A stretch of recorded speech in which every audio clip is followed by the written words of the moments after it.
মধ্যপ্রাচ্যের ভূরাজনীতিতে এক বড় ধরনের পরিবর্তনের ইঙ্গিত দিয়ে মার্কিন যুক্তরাষ্ট্র ও সৌদি আরবের মধ্যে স্বাক্ষরিত হল ঐতিহাসিক বেসামরিক পারমাণবিক চুক্তি। বহু বিলিয়ন ডলারের এই চুক্তি কেবল দুই দেশের বাণিজ্যকেই চাঙ্গা করবে না, বরং মধ্যপ্রাচ্যের সামরিক ও কৌশলগত সমীকরণকেও বদলে দিতে পারে।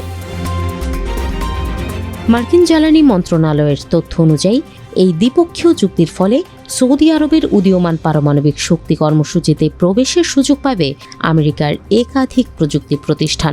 ফলে এই খাতে বিপুল পরিমাণে আমেরিকান প্রযুক্তির রপ্তানি বাড়বে। চুক্তি সইয়ের সময় মার্কিন জ্বালানি মন্ত্রী ক্রিস রাইট ও সৌদি আরবের জ্বালানি মন্ত্রী যুবরাজ আব্দুল আজিজ বিন সালমান দাবি করেছেন, এই চুক্তি পারমাণবিক নিরাপত্তার সর্বোচ্চ মান বজায় রাখবে। তবে আনুষ্ঠানিক রূপ পাওয়ার আগে এই চুক্তি ঘিরে শুরু হয়েছে তীব্র বিতর্ক ও উদ্বেগ। মার্কিন গণমাধ্যমের প্রতিবেদন অনুযায়ী চূড়ান্ত রূপ পেলে সৌদি আরবে ইউরেনিয়াম সমৃদ্ধ করার সুযোগ তৈরি হতে পারে এই চুক্তি। প্রথমবারের মতো অন্য কোনো দেশে ইউরেনিয়াম সমৃদ্ধকরণের সহযোগিতার হাত বাড়ালো যুক্তরাষ্ট্র। বিশেষজ্ঞ ও আন্তর্জাতিক মহলের আশঙ্কা, এই সমৃদ্ধ ইউরেনিয়াম ভবিষ্যতে পারমাণবিক অস্ত্র তৈরির সুযোগ করে দেবে সৌদি আরবকে। শুরু থেকেই ট্রাম্পের এই সিদ্ধান্তের তীব্র বিরোধিতা করেছেন মার্কিন ডেমোক্র্যাট আইন প্রণেতারা। তাদের পক্ষেই অবস্থান নিয়েছেন ইসরায়েলের পারমাণবিক বিশেষজ্ঞরাও। তাদের মতে, অস্থিতিশীল মধ্যপ্রাচ্য বিপজ্জনক পারমাণবিক প্রতিযোগিতা শুরু করতে পারে ট্রাম্প প্রশাসনের এই পদক্ষেপ।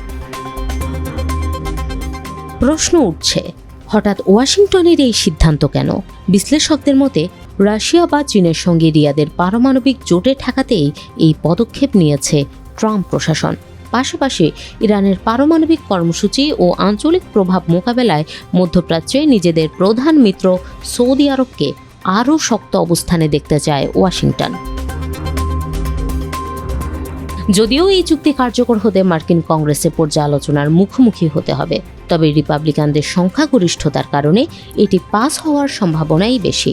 2018 সালে সৌদি ক্রাউন প্রিন্স মোহাম্মদ বিন সালমান স্পষ্টই জানিয়েছিলেন, ইরান পারমাণবিক বোমা বানালে সৌদি আরবও পিছিয়ে থাকবে না।